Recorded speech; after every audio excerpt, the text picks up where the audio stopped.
Olá a todas e todos, novamente. A gente está voltando aqui para o nosso encontro, para a última formação do primeiro encontro do Realize 2021, né, dessa jornada, desse processo, desse percurso. A gente continua ainda de várias maneiras. E nesse último bloco, nessa última fala, aqui a gente vai ter mais alguns minutos, mais uma hora mais ou menos, juntas e juntos. Quero repetir aqui meu nome, talvez algumas pessoas vão ver também por vídeo depois, não sei. Então, meu nome é André Gravatá, eu sou educador, poeta, autor do livro O Jogo de Ler o Mundo. Quero reforçar que todos os vídeos dessas conversas aqui vão estar disponíveis para vocês acessarem depois, isso é muito importante, eu vi que várias pessoas perguntaram. Tanto os vídeos como outros conteúdos vão estar disponíveis para os inscritos no ambiente digital. Então, fiquem tranquilos quanto a isso. Nesse momento, eu quero compartilhar também um poema, assim como eu já fiz ao longo aqui dessa manhã, e eu quero compartilhar esse poema também trazendo uma fala que eu li no chat, no bate-papo, algumas pessoas falando que gostam de ouvir poemas. E aí eu quero fazer uma provocação para vocês nesse momento de ouvir esse último poema agora. Porque a gente pode ouvir de várias maneiras, né? A gente está falando de escuta aqui ao longo dessa manhã e a gente já está falando de escuta de uma maneira plural, né? Você pode ouvir um poema, e eu vou brincar um pouco agora, você pode ouvir ele de olhos fechados. Você pode ouvir o poema em pé. Você pode ouvir o poema deitada, deitado. Você pode ouvir o poema andando no lugar onde você está. Você pode ouvir o poema girando a cadeira, se a sua cadeira girar, e você vai viver uma outra experiência. Porque o poema, as palavras, elas atravessam o corpo. Elas se tornam corpo. E aí eu quero provocar vocês a ouvirem esse poema fazendo algum gesto que abra um outro espaço em você. Seja fechando os olhos e abrindo um espaço de dentro, seja se sentando em outro lugar, mas que dê para ouvir, né, a minha voz, mas em outro lugar aí por perto, seja se sentando no chão. A gente não está vendo vocês, infelizmente, mas isso também tem um lado positivo, porque vocês podem fazer o que vocês quiserem aí do outro lado, a gente não tá vendo. Então, se você quiser ouvir o poema de uma maneira muito estranha, mexendo o corpo de um jeito diferente, faça isso. Mais do que uma brincadeira, eu estou falando sobre como que a gente se aproxima de uma maneira diferente. Como que a gente consegue saborear as palavras a partir do corpo inteiro. O corpo desacostumado. Desacostumado. Então, o convite está feito. Se você quiser continuar do jeito que você está também, continue. A escolha é sua, sempre. Esse poema se chama Não Nos Acostumemos. Não nos acostumemos. Não nos acostumemos com palavras escassas de medula, ocas por dentro e por fora. Não nos acostumemos com palavras com corpos de lâminas. Com corpos de lâminas. Embrutecimento. A normalidade é inaceitável, meu amor. E a cada segundo que a vida normal dilacera, rude, devorando corpos, proliferando calos, morre em nós a sutileza, aquela vastidão que não se compra. Não nos acostumemos com a indelicadeza. A manchete do dia. Aniquilaram tantos, alguns nem entraram na conta. E agora, um intervalo comercial para esquecer a raiva na saliva, para esquecer que já esquecemos tanto e nem sabemos mais o que lembrar ao acordar.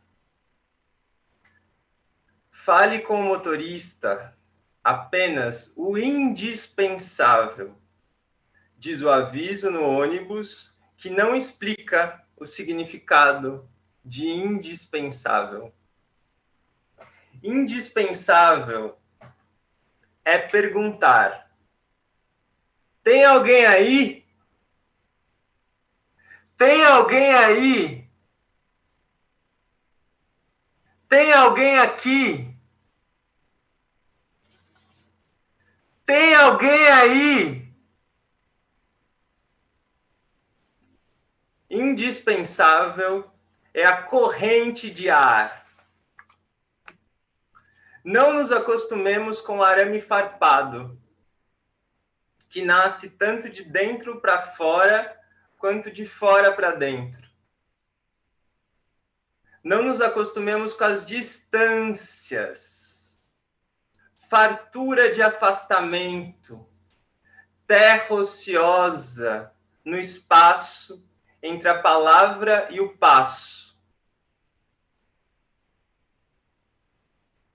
E a cada segundo desacostumado, se desdobra em nós a sutileza, a poesia, aquela vastidão que não se compra, aquela água que em nós germina, aquela ternura voraz.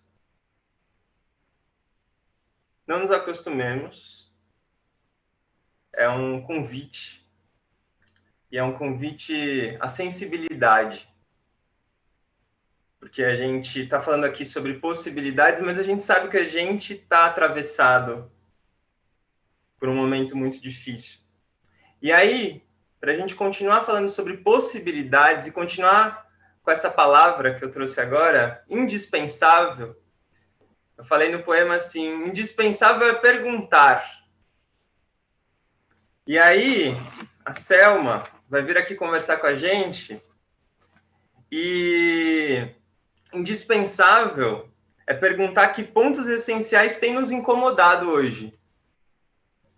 Indispensável é perguntar que pontos essenciais têm nos incomodado como gestores de escolas. Que pontos essenciais têm incomodado gestores de escolas nesses tempos em que as relações comerciais estão tão delicadas. Para mediar essa conversa, convido aqui o querido Vinícius Conde das Neves, que é diretor de marketing e inteligência de negócios da SM Educação, e o Vinícius vai apresentar a Selma Brito. Passo a palavra então para você, Vinícius. Olá, André. Olá, Selma. Olá a todos que estão nos assistindo. Muito obrigado por estarem conosco até agora. Acho que esse poema do André foi incrível e dá o tom dessa nossa próxima conversa, né?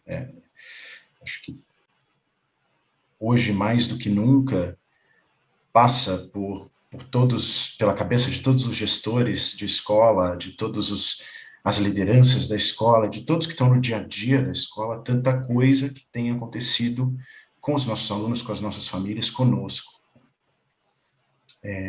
E a gente acaba criando uma casca, né? Acaba se endurecendo e vamos em frente, mas não nos acostumemos, estejamos abertos para o novo, para ver as coisas por um novo ângulo. Eu vou passar a palavra para Selma Brito, né, fundadora da Rede de Movimentos Educacionais, ou REME. Selma já foi professora, educadora, diretora, escola pública, escola privada, enfim, Selma tem uma estrada maravilhosa e vai poder compartilhar um pouco conosco a junção da onde a educação e o negócio se encontram, se completam, se complementam, e como a gente pode, enfim, pensar essas coisas de novas maneiras, de maneiras diferentes, refletir um pouco sobre essa relação. Vou estar aqui atento às perguntas no chat, por favor, deixem suas perguntas, seus questionamentos, e a gente retoma ao final, depois da fala da Selma. Selma, está com você. Obrigada, Vini. Para mim é um prazer imenso participar desse momento com todos, porque tem um convocante dentro da chamada do evento que tem a ver com o verbo realizar, né, com o imperativo do verbo realizar, realize. Né? Essa é o grande convocante, que tem um apelo atitudinal, e nós estamos precisando muito desse apelo atitudinal. Né? Estamos incomodados com muita coisa e precisamos sair desse lugar de incômodo, e só tem uma forma, mudando, né? Mudando esse lugar.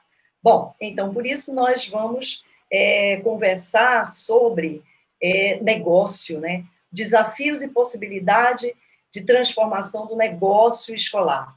Né? Então, eu vou justamente criar um foco, que é um paralelo aí, um diálogo entre qualidade e excelência. Tá? Então, esse momento de falar sobre qualidade e excelência, ele traz, né, uma tensão criativa, né, para a nossa conversa, que é o diálogo entre o direito, educação como direito, e o mercado, né, exigindo uma prontidão aí para o negócio. Eu gostaria, né, nesse momento, antes de falar do direito, trazer um pouco, né, a desconstrução do conceito que temos de negócio, porque essa tensão criativa ela é produzida por essa construção um pouco assim preconceituosa sobre será mesmo que a educação pode ser negócio? E eu vou trazer o conceito do negociar, né? Se a gente está falando de verbo, então vamos lá, do negociar, que é também, né, uma possibilidade da gente ler negociar como agir para concretizar alguma coisa, né? E que tem a ver com sustentabilidade de uma proposta. Bom, quando a gente pensa sobre isso, a gente desconstrói um pouco, pelo menos minimiza um pouco, o preconceito de ouvir falar sobre negócio, e principalmente eu vou usar, né, vou me permitir usar aqui uma experiência, a experiência de Laura Ituaçu, porque eu acho que colabora bastante para essa conversa que nós teremos. Bom, então, se é uma conversa entre, né, o direito e o mercado, então eu vou trazer aqui que a escola é, né, como um acesso à educação, um acesso. Então, eu estou trazendo como um acesso porque ele é um ponto de passagem para entregar esse direito, mas tem tantos outros pontos, tem tantos outros acessos para entregar a educação como direito, que é um direito constitucional, então está lá na nossa Constituição, né, que é um direito de todo cidadão e uma responsabilidade do Estado e da família. E toda a sociedade no entorno vai colaborar para que esse direito seja, né, melhor executado. E esse direito ela vem com uma proposta, né, que é uma proposta que é do exercício, né, preparar essa pessoa, né, para o seu desenvolvimento, para o exercício da cidadania e para a qualificação do trabalho.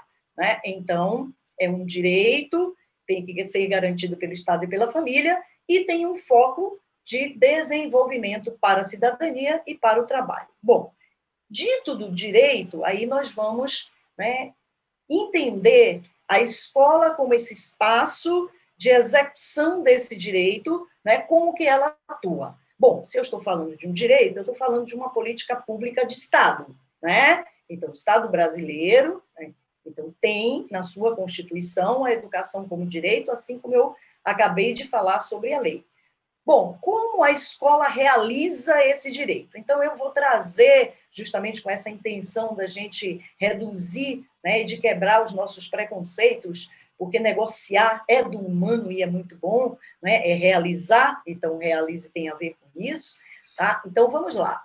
Dentro do conceito da gestão pública, a gente tem a entrega de direito, né, a gente tem um desdobramento dessa entrega através das políticas públicas, e os governos definem as suas políticas públicas, e, diante dessas políticas públicas, eles conseguem a atratividade dos eleitores necessários para que ele seja governo. Né? Então, todos nós praticamos e atuamos aí dentro na hora de escolha sobre um governo, a gente analisa as políticas públicas e, a depender da nossa, né, da nossa intenção, do nosso valor para cada política, a gente escolhe um governo.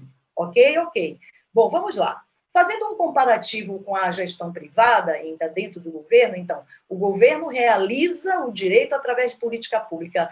E na gestão privada, o que acontece? O governo é a gestão, e a gestão que obedece ao negócio, então já não é mais, né, atratividade política, então é atratividade de negócio, e para ser uma atratividade de negócio, né, ele exige do gestor um plano de negócio que apresente uma proposta de valor. Então, entregar o direito à educação na gestão privada é apresentar uma proposta de valor que caiba nesse direito, tá bom? Bom, como que acontece isso? Quais são as condições de possibilidade para a proposta de valor ou a política pública, né, ela vir a se concretizar? Então, a gente vai falar dentro da gestão pública de governabilidade, e a governabilidade a gente cansa de ver aí no nosso país, então isso é assustador, né, que é como os governos sustentam e seguram uma rede de colaboradores das suas políticas públicas, né, que seria a influência política para que ele tivesse, né, que ele tenha aprovação em congressos, em câmaras de vereadores, sobre as suas políticas e que também tenham condições de captar recursos. Isso é governabilidade. Selma, e o que é governabilidade na gestão privada? Os recursos, né? A disponibilização de recursos, seja eles de equipamentos físicos, equipamentos tecnológicos, seja ele de recursos humanos, por conta da sua equipe, é assim que você, né, executa a governabilidade dentro da gestão privada, né? Então, na possibilidade, na disponibilização de recursos para entregar aquela proposta de valor que você definiu lá em cima. Bom, e como que se executa tudo isso? Né? Pela gestão pública, pela governança, e a governança, né, ele tem esse conceito também dentro da gestão privada, que é a execução do plano, né? A execução da política pública e o modo como você executa, e na gestão privada é o modo como você executa, que aí você vai ser a definição do seu projeto, né? Então, a escola se define enquanto projeto, enquanto currículo, enquanto PPP, isso é o desenho de governança. A mesma coisa dentro da gestão pública, que é a execução da política pública, que é o seu plano executivo. Ótimo. Bom, agora entendemos a aproximação de uma coisa e outra. E eu fiz essa aproximação porque, às vezes, a gente tem, de novo, esse preconceito e achar que a escola ela precisa ser pública, mas olha que aproximação muito grande. Sendo pública ou sendo privada, passa por esses requisitos aí, e todos eles têm um custo, e todos eles pedem sustentabilidade. Bom, aí se cria uma tensão criativa, né? Uma tensão criativa entre qualidade e excelência. Selma, por que você trouxe qualidade e excelência? Por quê? Vamos lá para o direito de novo. A educação como direito, né, nós temos na nossa Constituição e nós temos na nossa lei de educação, que é a educação de qualidade, né? Então, portanto, a educação de qualidade como uma obrigação de entrega. Bom, e essa educação de qualidade, né, o conceito de qualidade, ele está bastante vinculado à eficiência e eficácia, ou seja, né, a gente precisa fazer a coisa certa do jeito certo. Então, a gente precisa de uma proposta eficiente e de resultado, tá? Então, tem que ter resultado, a educação de qualidade, como política pública ou como política privada, é de qualidade minimamente. Só que, enquanto política privada, há uma exigência, aí sim, por lei de mercado, por atratividade, por diferencial, de você, né, exercer e ir para mais um estágio dessa qualidade, que significa a excelência. É a excelência que vai lhe dar o diferencial necessário para você, né, se posicionar dentro do mercado, já que nós estamos agora falando só sobre a escola privada. Então, a escola privada tensiona aí, eu digo que é tensão criativa, porque a partir daí as soluções vão acontecendo, né, os desenhos vão sendo possíveis, de olhar que eu preciso, enquanto direito, entregar uma educação de qualidade, e enquanto negócio, eu preciso entregar excelência para que eu me diferencie dentro do meu, né, que me posicione com diferencial de mercado. Então, essa é a tensão criativa entre o direito e o mercado, que é a educação de qualidade e a educação de excelência, e que tem um foco na excelência, tem um foco muito grande em resultado para alguém. Porque lembra lá? Proposta de valor percebida por um cliente. Selma, agora eu quero entender um pouco sobre o que é uma proposta de valor entendida para um cliente. Bom, aí eu vou justamente para o próximo, que é a definindo a proposta de valor. Como eu defino uma proposta de valor, tá? Bom, uma proposta de valor, ela é definida por um conhecimento muito apurado do cliente. A proposta de valor, a excelência, ela é direcionada para alguém.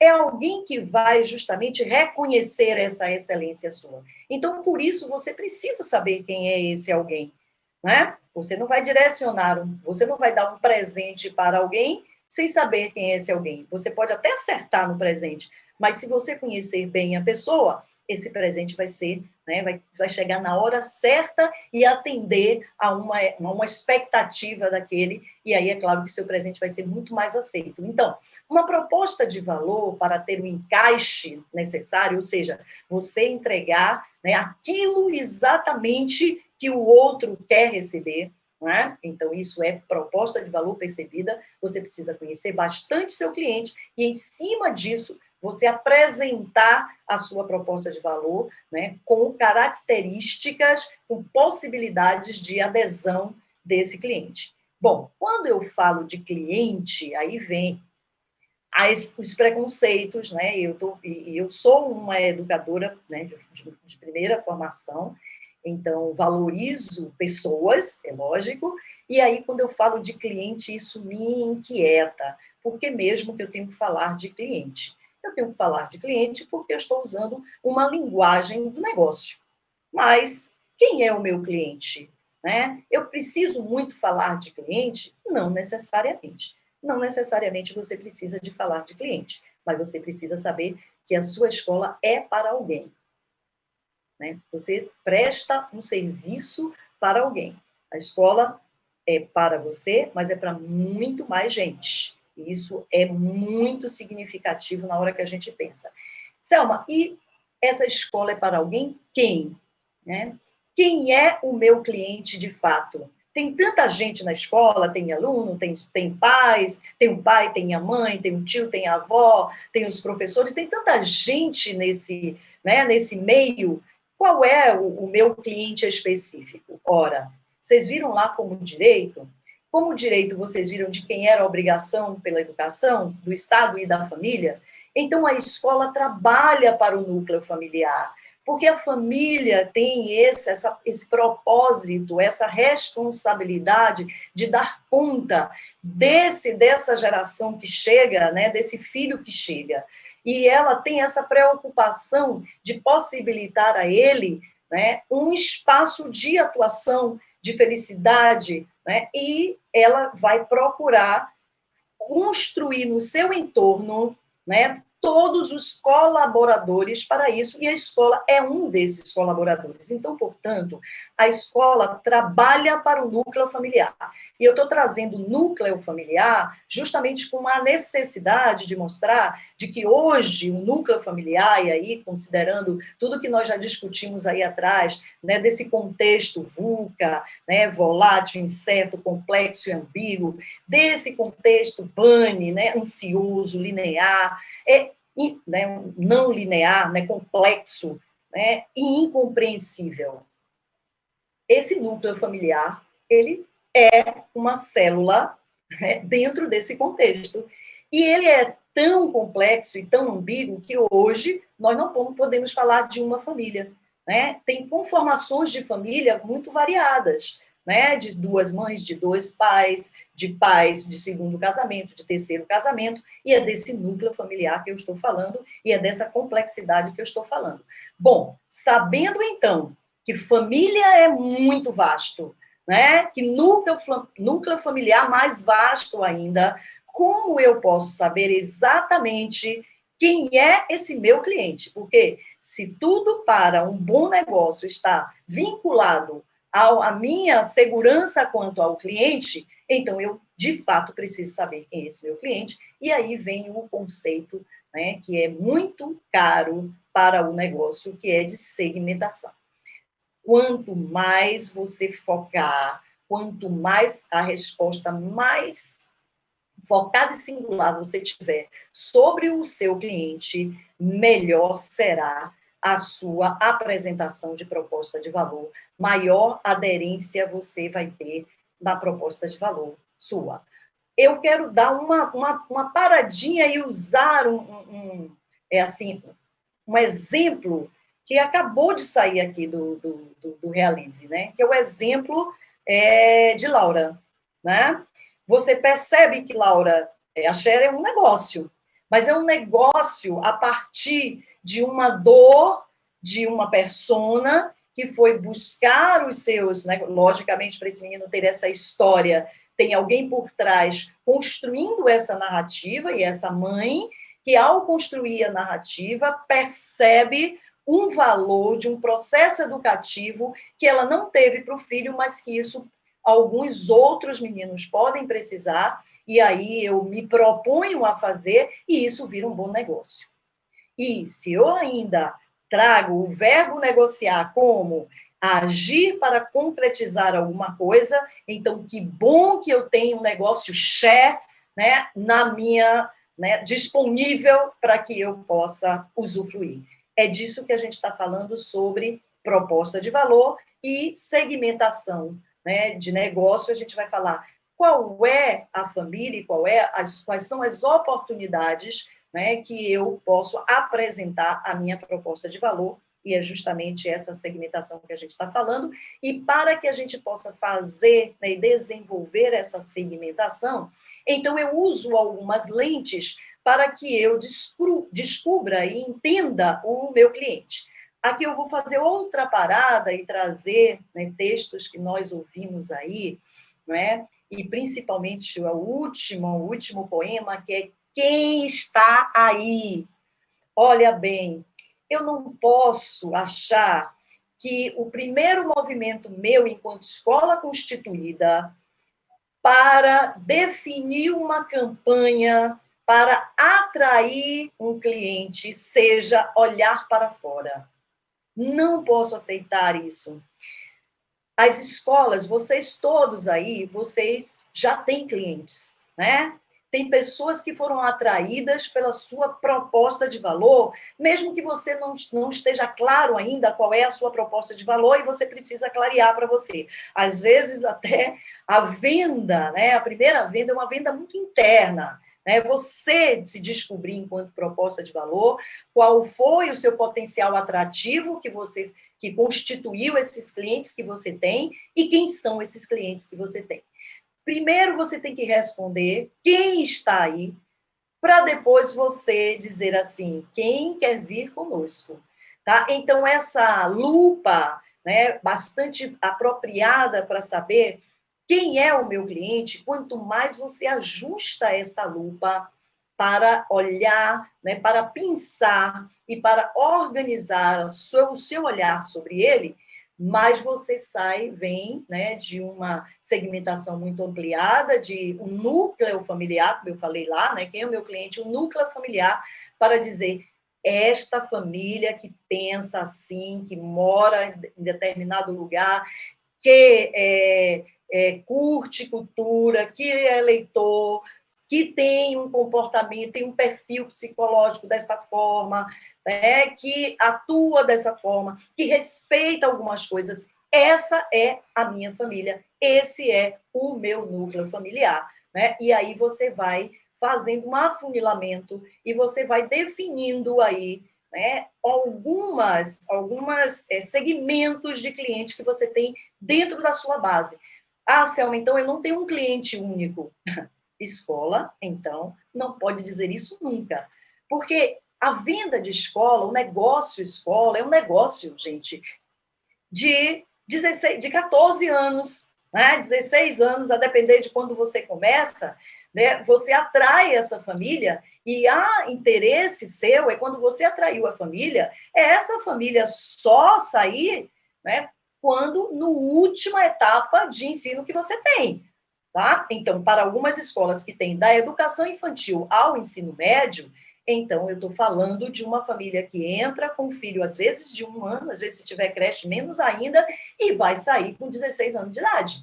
Essa é a venda da escola, é uma venda de longo prazo. Então, se é uma venda de longo prazo, essa segmentação de cliente, ela é constante, ela faz parte do processo, ela não acontece para que eu defina uma campanha, ela acontece no cotidiano, para que cada vez mais eu conheça o meu cliente, para que eu apresente propostas para ele que colabore e qualifique, inclusive, meu cliente. O negócio, a educação ainda tem isso, essa possibilidade de você, a partir da sua proposta de valor e da sua atratividade, você educar o seu cliente. Né? Você vai construindo o seu cliente. Gente, isso é uma oportunidade de poucos negócios. Bom, Selma, como é que é isso? Bom, aí a gente vem para a prospecção e fidelização, né? Estamos falando de negócio, precisamos atrair cliente, precisamos manter cliente, e quanto mais a gente mantém cliente, mais a sua atratividade aumenta, né? Porque nós estamos falando aí, eu trouxe o magnetismo justamente porque somos pessoas, somos, né? Respondemos por magnetismo, cada vez que estamos contemplados, felizes nos lugares onde estamos, nós emanamos felicidade, que vai atrair outros tantos que também, né, querem essa felicidade para si. Então, percebe que o centro de atratividade deixa de ser você para ser os seus clientes. E quanto mais ele estiver aderente a essa proposta de valor, mais ele vai falar com você, mais ele vai fazer questão que as pessoas que ele gosta, que também venham para essa escola, que os filhos estão felizes, que eles são satisfeitos. Então, a prospecção e a fidelização, eles caminham juntos, eles não se separam nunca, e a gente não pode achar que as campanhas de marketing são para atrair cliente e desconsiderar o trabalho depois de manter. São coisas que são juntas e precisam dialogar sempre. Por que, Selma, precisam dialogar sempre? Aí eu vou dizer para vocês o seguinte: o que a gente entrega enquanto escola? Né? Qual é a nossa entrega? A nossa entrega é uma experiência de aprendizagem que está apresentada em um currículo, né? E nós entregamos uma organização que escolhe seus meios, né? As suas equipes para entregar esse currículo diante de uma forma, de um jeito específico de fazer, que é o que vai lhe diferenciar. Você definiu lá a sua proposta de valor, mas como você entrega essa proposta de valor é que vai fazer com que seu cliente fique mais aderente a você a cada momento, tá? Então, isso tem a ver com um currículo, e aí a gente já conversou aí sobre a excelência curricular, que está bastante atrelada ao contexto social. Então, quando a gente viu lá no direito, né, na educação como direito, a questão do exercício da cidadania, né, desenvolvimento necessário para o exercício da cidadania e a formação para o trabalho, então, esse contexto social define o cidadão. Então, nós sabemos que esse cidadão que tem que responder a esse contexto VUCA, a esse contexto BANI, esse cidadão precisa ter um currículo muito mais diversificado do que nós quando estudamos. Então, cada vez que o seu currículo é mais diversificado e que você olha essa educação de uma forma mais integral, você amplia e você fortalece a sua proposta de valor, que aí você linka com o propósito, que aí a questão do negócio não é só o negócio em si, mas como você entrega as coisas. Então, você, para ser um bom negócio e ser sustentável, isso é muito importante para você entregar um currículo arrojado, um currículo que, de fato, valorize a formação do indivíduo. Então, quanto melhor você cuida dessa sustentabilidade, melhora o seu currículo e você está oferecendo à sociedade uma qualidade muito melhor, tá? Então, dentro desse currículo e dentro dessa cultura, essas estruturas aí é que vai colaborar para esse resultado de excelência. Então, esse indicador do seu trabalho de diferencial tem que ser indicadores de excelência, e isso vai funcionar para que você defina os seus processos, que você desenvolva a sua equipe, né? Então, o seu grupo de pessoas, e que você motive todos eles pelo propósito. Então, o propósito, como nós trabalhamos com educação, gente, a coisa mais fácil para a escola, para o negócio, né, para a empresa educação, é que os propósitos da educação, né, por menor e menos atrativo que ele seja, é entregar um direito humano. Então, a gente já ganha de lavagem aí para qualquer outro modelo de negócio que exista. E a cultura aprendente, nós falamos aí, nós estamos em constante transformação e a escola precisa acompanhar essa transformação. O que era valor para um núcleo familiar de 10 anos atrás não é mais valor para um núcleo familiar desse momento agora. Tá? E isso a gente precisa compreender nas nossas entregas curriculares. Então, não adianta só entregar componente, mesmo que seja, né, dentro da BNCC hoje, né, áreas e componentes, mas nós precisamos entregar experiências. E aí o currículo, ele cabe muita coisa dentro desse currículo, né, em cima de um propósito. Você define os diferenciais que você quer viver e esse currículo apresenta isso. Como lidar com as segmentações definidas nas etapas de ensino? A gente falou da importância de segmentação. A escola vive isso no seu cotidiano. O pai de educação infantil, a família, o núcleo da educação infantil, ela vem com expectativas bem diferentes da família de fundamental inicial, de fundamental final e de ensino médio. Tá? Então, a família de educação infantil reconhece a sua proposta de valor, mas quer ver a sua proposta de valor na entrega específico para aquele filho de 2 anos, de 3 anos, de 4 anos. Então, para cada necessidade de uma família dessa e para cada indivíduo desse que entra na sua escola, há de se ter uma atenção sobre que excelência esse aprendiz precisa, que excelência essa família precisa e que excelência ela percebe, tá? Porque mesmo que a gente diga, olha, precisa isso, precisa disso, mas a família, ao se relacionar com você, não percebe isso, por que você está colocando essas ações dentro da sua proposta se o seu cliente não percebe? Ou o que é que você está deixando de fazer para um valor como esse e seu cliente não perceba? Então, as segmentações, e aí eu gostaria de chamar a atenção. Esse pai, essa como é uma venda, como eu falei para vocês, é uma venda de longo prazo, então, portanto, o pai que entra na sua escola não é o mesmo pai que sai da sua escola. Ele passa, né, por etapas de aprendizagem mesmo do que é ser pai de criança, o que é ser pai de pré-adolescente, o que é ser pai de adolescente. Ele passa minimamente por 3 etapas aí. Né? Então, e se ele tiver mais de um filho, o que é ser pai de criança de Joãozinho e o que é ser pai de criança de Mariazinha? É outra coisa. E é justamente na escuta ativa, nós já ouvimos falar sobre isso, é escutando. E aí eu digo, não é atender ao cliente, é entender o cliente. E aí eu vou tirar cliente para não criar, né, essa repulsa nossa, e não é atender as famílias, é entender as famílias, e a partir do entendimento, você oferecer para ela uma possibilidade. Tá? Às vezes, a família vem reclamando sobre algo, e você, para atender a ela, você ajusta algo. Você não entendeu que a reclamação dela tinha uma questão mais atrás que você poderia resolver de outra forma, né? E, às vezes, até de uma forma que você já tem, mas ela não percebe. Então, era muito mais um trabalho seu de ajustar a percepção de valor dessa família do que propriamente de mudar a sua, né, atuação. Então, perceba que a cada momento que esse cliente passa por você, há uma exigência, né, de você cada vez mais estar segmentando ele, para que você entenda ele, para que você tenha uma comunicação exata para o pai de educação infantil, uma outra comunicação exata para o pai de fundamental inicial, uma outra de fundamental final e uma outra de médio. Nós já temos uma segmentação aí.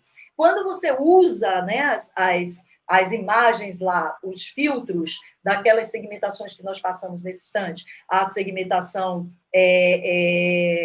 geográfica, psicológica, você melhora cada vez mais o seu olhar sobre essa família, e aí é claro que você vai entregar o valor de uma forma muito mais assertiva. Bom, então, quais as reflexões que podemos fazer diante do que estamos vivendo atualmente, com tudo isso que eu disse para vocês aí?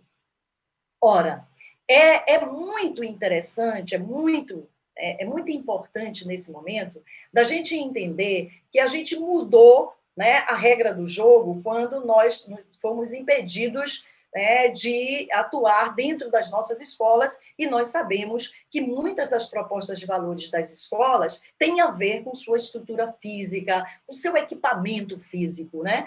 Entrar no prédio da escola já falava por si sobre o meu currículo, sobre a minha intencionalidade, então eu já tinha uma leveza na atratividade. E quando eu fechei meu prédio, o que ficou?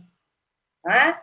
Por isso, de novo, né? Um prédio, uma atividade, um professor, uma tecnologia, são todos componentes. São o quê? Se eles estão atrelados a um porquê, que tem a ver com o propósito, na hora que você muda as condições, né, as condições contextuais, se você garantir o porquê, você garante a aderência. Agora, como você entrega este porquê nessa nova condição? Aí é uma outra pergunta que não pode ser com a mesma resposta que você entregou no espaço físico. Aí é que é o erro. Né? É uma outra condição de entregar o valor e eu preciso reconhecer isso de novo escutando. Aí eu tenho que ir com um ouvido bastante atento e de novo vai me exigir compreender como a minha família, o meu aluno, o meu professor e todos que compõem a minha escola entende esse momento, quais as inquietações, quais as dores, quais as expectativas de ganho que tem dentro desse novo contexto para que eu ajuste a minha proposta, a minha entrega de proposta de valor. Então, saber qual é a minha excelência, né? Porque eu atraí por uma excelência e agora eu tenho que garantir essa entrega de excelência. Se foi muito pelo prédio, a gente vai ter que tomar esse cuidado, né? Porque se eu não tenho prédio, então as pessoas vão sair e depois, quando eu voltar para o prédio, ela volta para mim? Não necessariamente, então presta atenção.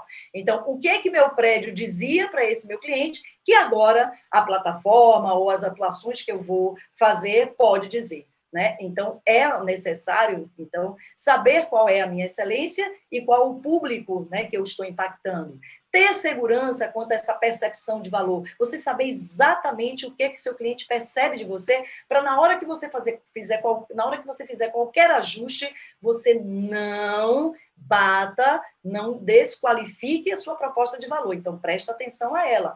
O que eu entrego nos serviços precisa estar comprometido com o modelo de excelência que eu vendi, né? E que eu defendi. Se eu defendo uma estrutura física maravilhosa e que essa estrutura física é o que vai garantir 70% da minha atuação, e aí eu não tenho mais estrutura física, o que é que eu posso? Olha, eu vendi alguma coisa que não tenho mais. Como que eu escuto agora o meu cliente para, né, possibilitar a ele de que, olha, o que eu entregava com o físico, eu estou entregando aqui agora, né, com o virtual. Mas que, claro, que não pode ser porque da mesma forma, porque o virtual tem um outro conceito para ele. Mas aí o que é que a escola está fazendo? Entregando virtual, o físico dentro do virtual e gerando um certo desconforto para todos. Bom, e também aí vem a identificar, né, depois de identificar esse valor, né, esse valor, esse reconhecimento de valor dessas famílias e atenção, de novo, pelas segmentações. Então, o que é valor para a família do ensino médio pode não ser valor para a família da educação infantil e, com certeza, não será. Então, atentos para isso. Tá? Então, a gente identifica quais as pessoas que têm um maior registro de afetividade, porque percebe que o negócio escola tem muito a ver com o relacionamento. É um serviço, gente. Serviço é gente atendendo às suas expectativas. E essa gente que a gente está falando é família que busca um serviço que colabore com ela na educação dos seus filhos. Então, isso é relacionamento puro. A escola precisa compreender que ele tem que ter um plano de relacionamento muito sustentável, dos 2 anos até os 16, com essa família. E precisa entender quem são os atores, os protagonistas principais desse relacionamento dentro da sua equipe. Então, o que aconteceu agora? Como nós fechamos o físico, muita gente da sua equipe saiu de cena. E, às vezes, esses que saíram de cena eram os garantidores desse relacionamento. Como que você agora traduz para a cena virtual este modelo de relacionamento que o porteiro garantia, que o fiscal de corredor garantia, tá? Que a moça da cantina garantia, que a moça da limpeza garantia? É muita gente garantindo o relacionamento dentro da sua escola. E aqui para nós sabemos disso, o quanto que a sala de aula, né, depois você passa pela escola toda, o quanto que a sala de aula já vinha sendo questionada, mesmo dentro do modelo virtual, dentro do modelo presencial, que era um desafio para todos nós. E aí, dentro do modelo virtual, a gente só está contando com esse espaço, só está contando de novo com o professor, como único protagonista. Não podemos fazer isso. Da educação infantil ao ensino médio, se tem expectativa de muita gente atuando com essas famílias. Essas pessoas precisam ganhar espaços de protagonismo. Então, leva seu porteiro para o virtual, leva a sua moça da cantina para o virtual, leva a moça da limpeza para o virtual, leva as pessoas que sempre foram protagonistas dos seus relacionamentos. Não deixem de fazer isso. Se vocês só têm o espaço virtual, faça isso. Hoje, né, alguns estados, não é o caso do meu, Bahia, a gente já está totalmente fechado, impedido de funcionar, mas muitos estados já estão funcionando com um modelo, né, híbrido, no sentido de ter um grupo presencial e outro grupo virtual. Então, atua dentro dos dois grupos, não esquece o virtual, porque você está no presencial. No presencial, você está atingindo um público, no virtual, você está atingindo outro. As dores da família que deixou o filho no virtual são outras do que quem trouxe para o público. E escuta, de novo, escuta ativa. Escutar para entender e não atender. Presta atenção.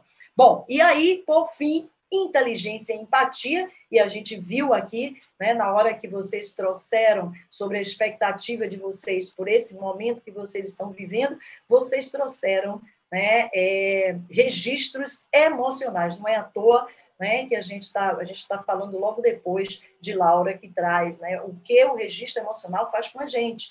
Então, o sentir o desafio, a necessidade de superação, né, a necessidade de empatia, né, e de resiliência, essas coisas vieram para a mesa, né, para o jogo. Então, se você está sentindo isso, né, então, de novo, quem está aí, quem está lá do outro lado, que é sua família, tem os mesmos registros. Então, vamos compreender e escutar atentamente, e em cima dessa atenção de escuta, nós vamos entregar algo que possibilite a essas pessoas, né, a pelo menos amenizar esse momento que elas estão passando, e essa amenização dessas dores e sofrimento está muito mais na dimensão dos analgésicos, né? Então, de tudo que a gente pode fazer dentro do nosso currículo ou dentro da nossa cultura organizacional para garantir essa atratividade dessa família, né? Então,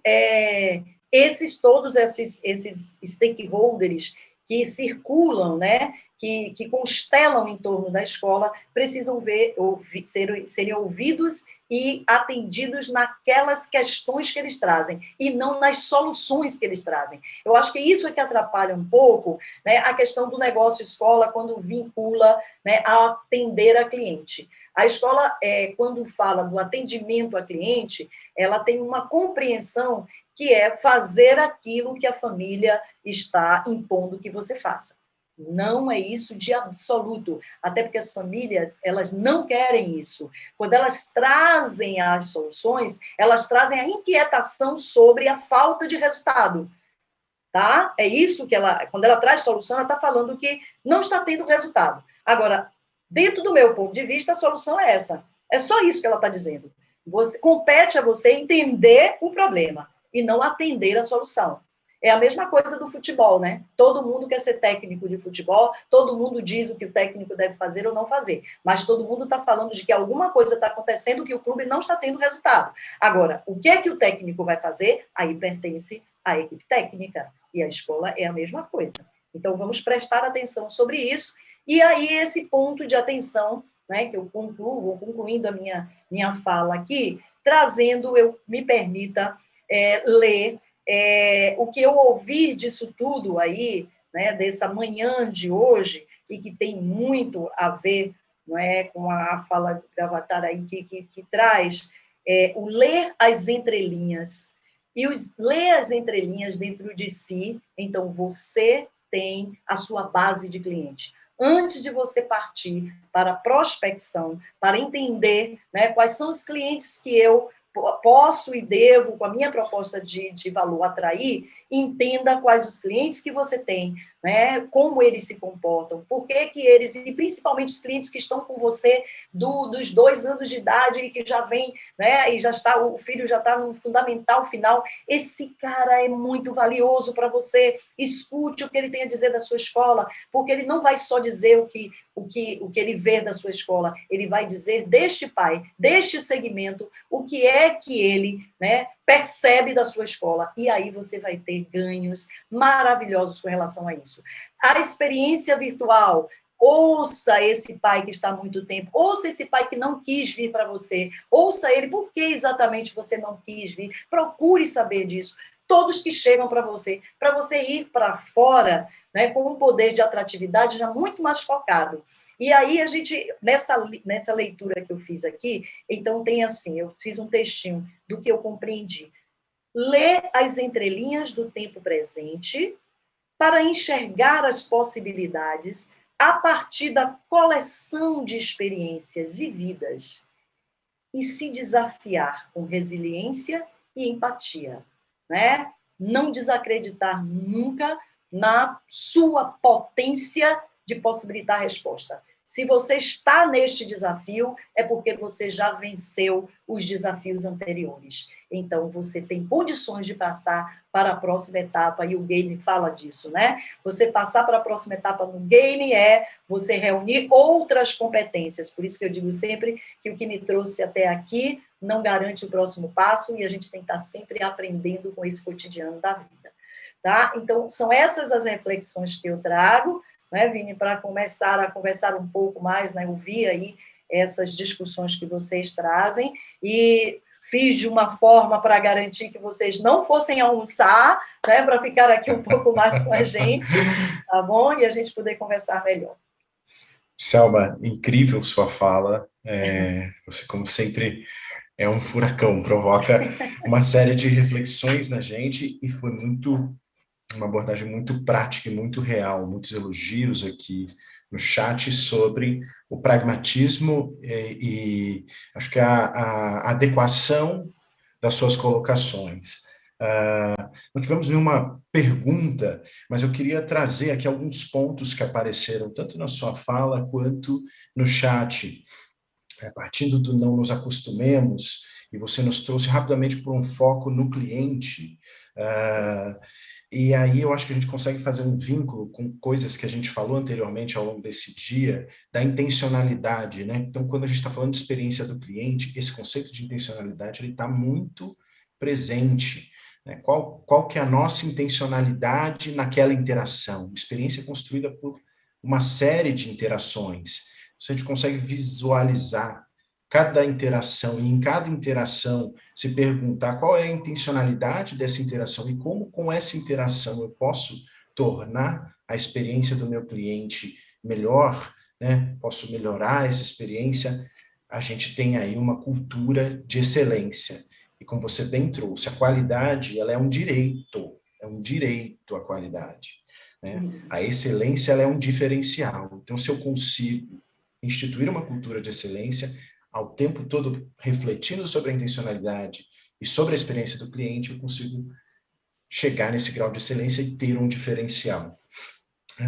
Você também trouxe falas valiosíssimas, meu caderno está cheio de coisas aqui, mas não é atender, é entender. Isso tem uma dimensão incrível, né? E a questão da gente repensar e reavaliar a nossa proposta de valor, e não só a nossa proposta de valor, mas a experiência dos nossos clientes nesse universo virtual. Bom, eu queria aqui só trazer um pouquinho, que eu acho importante. Primeiro, a gente é bacana a gente terminar um evento com um gostinho de quero mais, né? Eu acho que a gente precisa conscientizar todos que estão aqui, que esse foi um momento de interação, o Realize 2021 começa aqui, tem continuidade no nosso ambiente virtual e a gente volta a se encontrar em 5 de junho, para discutir os mesmos eixos e os mesmos temas. Então, isso é super importante para a gente entender que a discussão não se esgota aqui, vai para o ambiente virtual, depois a gente se encontra de novo em um outro momento,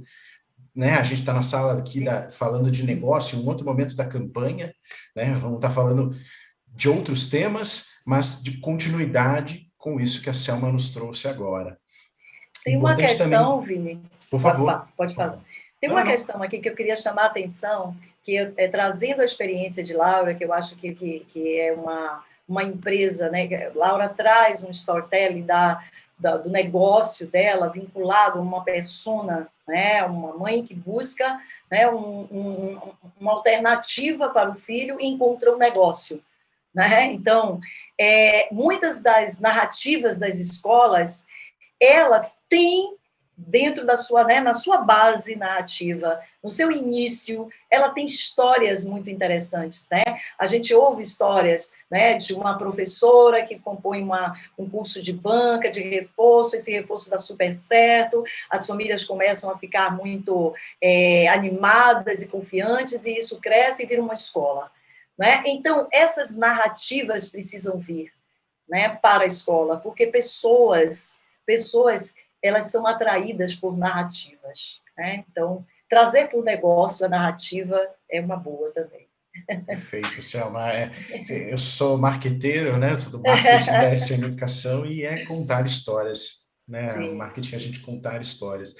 É importante aqui também salientar, eu não posso deixar de fazer um pequeno merchan, de que o departamento de marketing da SM, a SM ela não tem escolas, então todo o sucesso da SM vem do sucesso das escolas parceiras. Então a SM tem um departamento de marketing para contribuir para o sucesso das escolas parceiras. Então, ao longo do ano, nos encontros do Realize, e também no ambiente virtual, e também nos ambientes digitais, e na nossa relação com vocês que estão aqui, com as escolas que estão aqui, a nossa missão, a missão do marketing da SM é apoiá-los nesse processo de captação, fidelização, imagem, trazer ferramentas de como conhecer melhor seus clientes, como se posicionar. Então, isso faz parte da nossa proposta de valor. Acabei meu merchan, queria agradecer muitíssimo a Selma Brito, que nos surpreendeu aqui com todas as suas colocações. Selma, você, se puder deixar seus contatos, como que a gente te encontra nas redes, sim. E logo depois o André já assume para fechar o evento.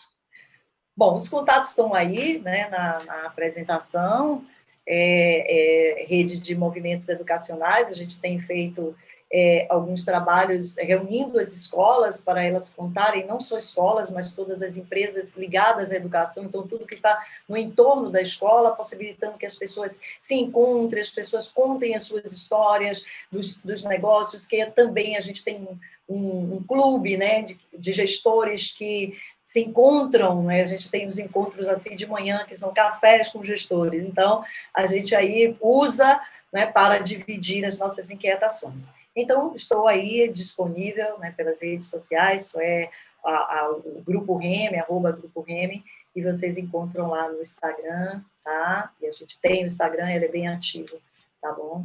E foi um prazer muito grande esse momento com vocês, e acredito mesmo, o lugar do gestor é um lugar, se hoje estamos vivendo, né, tantos desafios na área de educação, os desafios dos gestores são desafios de um impacto muito grande, né, no que vai acontecer com a escola daqui por diante. Há uma responsabilidade, por isso mesmo, que eles trazem tantos registros, né, registros assim, de instabilidade emocional, porque não está sendo fácil tomar as decisões, são decisões muito doloridas, né, e precisam ser assertivas, e não tem com quem se dividir muito. Então, eu digo sempre que se a gente ampliar o universo da gestão, uma gestão mais colaborativa, a gente não fica tão sozinho, né? E construir os comitês dentro da escola, gente, é um aprendizado sensacional, está todo mundo dizendo isso. Hoje eu tenho um comitê para tudo, comitê para discutir currículo, comitê para discutir negócio, os comitês, gente, não fiquem sozinhos, constituam os comitês.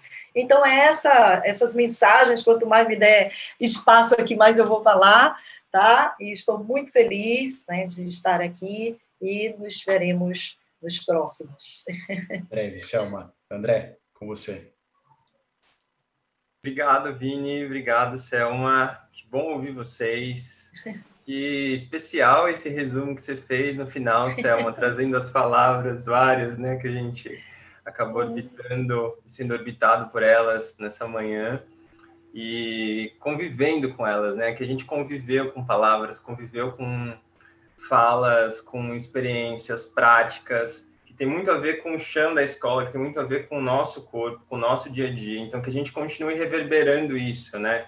Foi muito importante quando a Selma falou sobre usar o verbo entender mais do que atender, né? Que o Vinícius até ressaltou aqui, que a gente consiga ressaltar isso mais, né? Essa relação de intimidade, de aproximação, de troca.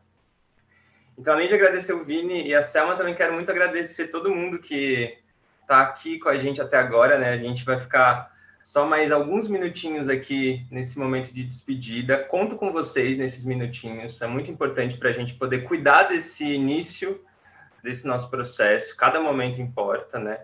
E quero muito agradecer vocês e ressaltar o comentário da Rosângela Gomes. A Rosângela escreveu assim: não é fácil participar de eventos numa manhã de sábado, depois de uma longa semana de trabalho. Não é fácil, Rosângela, realmente não é.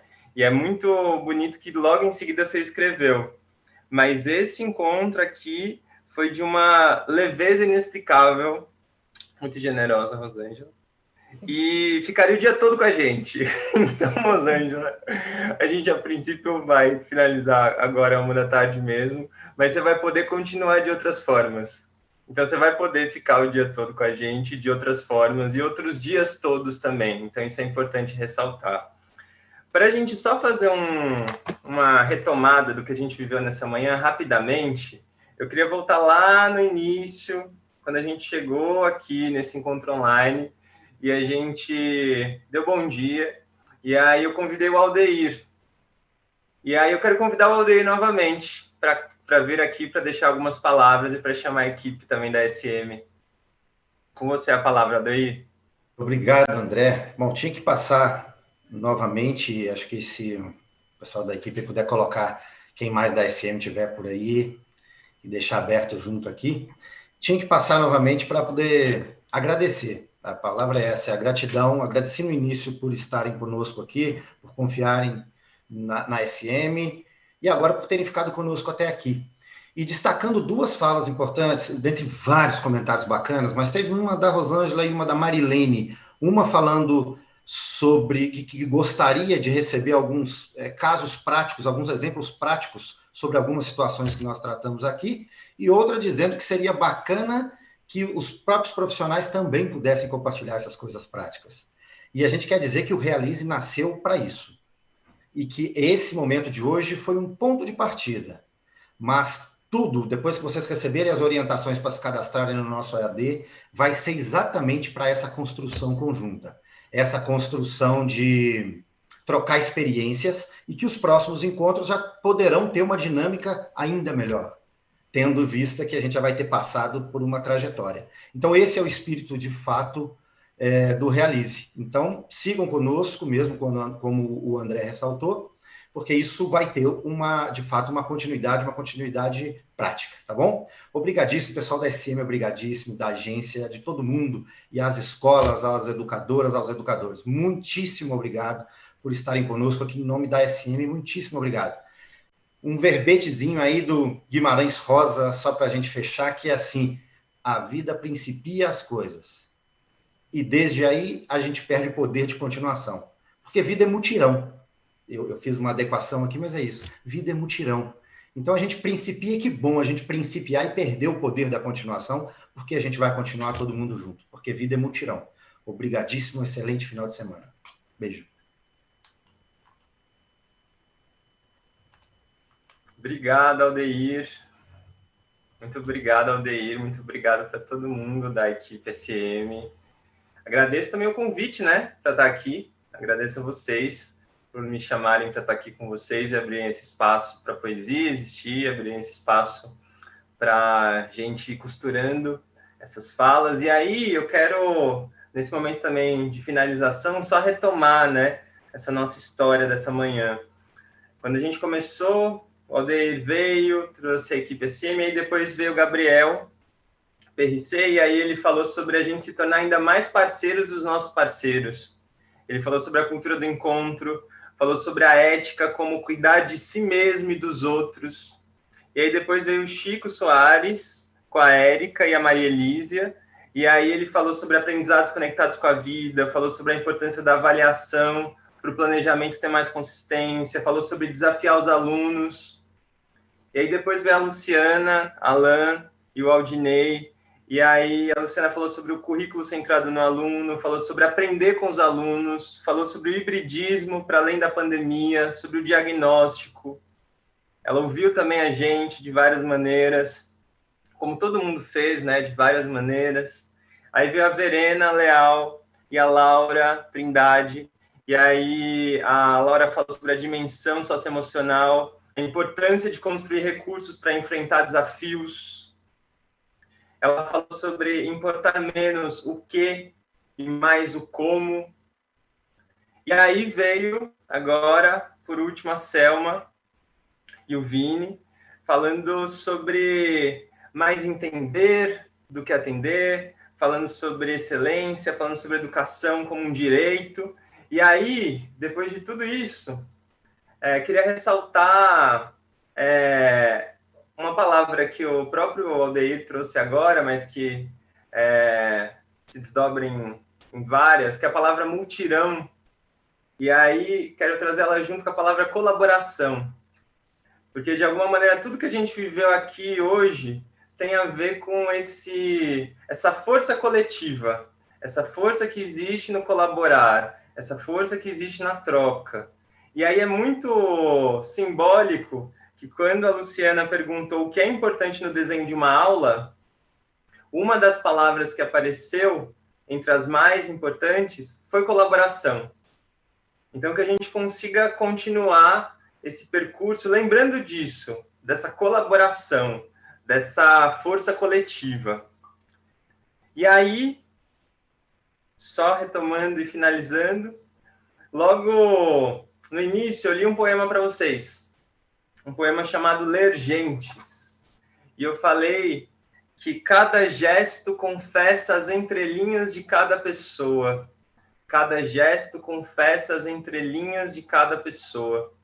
E eu quero deixar aqui, ecoando de novo esse verso, para a gente sempre se comprometer com essa leitura que atravesse as camadas, que vá para as entrelinhas, que more em espaços desconhecidos. Que a gente assuma esse compromisso como um compromisso que é poético também, como um compromisso que é prático e que também é poético, porque nos dá essa dimensão do afeto, porque a gente se aproxima ao nível da intimidade, como a Laura contou aqui, uma história mais íntima e nos aproximou ainda mais. E aí, gente, os próximos encontros vão acontecer no dia 5 de junho e no dia 18 de setembro, nessa mesma plataforma. Para ficar por dentro das novidades e receber os convites, você clica em Saiba Mais, no banner que está disponível no canto direito da tela, e aí a gente vai manter você atualizado de todas as informações. Coordenadores e gestores, não se esqueçam, por favor, não se esqueçam, no dia 10 de abril, às 9 da manhã, convidamos vocês para a mesa redonda que se chama Gestão e Coordenação Escolar na perspectiva do novo ensino médio, que faz parte das ações da trilha de formação na prática. Como o Vini disse, a gente fica com gostinho de quero mais, mas a gente vai poder saborear mais, ver muito mais. Então, agradeço muito vocês e a gente continua essa história. Agradeço muito a SM e cada pessoa que está até agora, 12h59, a gente vai terminar exatamente no horário, e está até agora com a gente. Um grande beijo, um grande abraço, e a gente se encontra em breve. O futuro começa na sala de aula, e foi assim que a SM Educação começou também. Há mais de 80 anos, preocupados com a qualidade do ensino na Espanha, um grupo de professores marianistas começa a produzir livros didáticos compartilhando suas experiências em sala de aula. E já naquela época, promovendo uma educação integral, considerando o indivíduo em suas múltiplas dimensões, além da preocupação com os valores e princípios humanos para a formação do cidadão e da sociedade. Com muita persistência e um compromisso inabalável com a educação, o trabalho editorial do grupo rapidamente se torna referência de qualidade e inovação. Esse sucesso trouxe um inesperado retorno financeiro e, na natureza marianista, uma importante reflexão. Qual seria a melhor maneira de destinar estes recursos em prol da educação? Assim, em 1977, os religiosos da Companhia de Maria criam a Fundação SM, a qual entregaram como capital funcional todas as suas empresas. É pela Fundação SM que os benefícios gerados são devolvidos à sociedade com a missão de contribuir para o desenvolvimento integral das pessoas por meio da educação. O objetivo é fortalecer a educação pública de forma colaborativa com os governos, institutos e fundações. Suas ações são norteadas por 4 pilares: formação e valorização dos professores, fomento à leitura, apoio a projetos socioeducativos e apoio à pesquisa educacional. São mais de 2 milhões de euros revertidos anualmente para estas ações. Hoje, presente em 10 países, a SM conta com mais de 2.000 colaboradores. Em 2018, somente no Brasil, foram quase 20 milhões de livros vendidos. E o que tudo isso representa? Educação e cultura para mais de 13 milhões de alunos todos os anos. Com uma equipe altamente competente e comprometida, a SM mantém até hoje o seu espírito de origem e propósito e desenvolve soluções educacionais para aproximar cada vez mais professores e alunos e promover uma educação significativa e de qualidade. Nascemos na escola e para a escola, e nela prosseguimos 80 anos depois. SM, a educação nos move.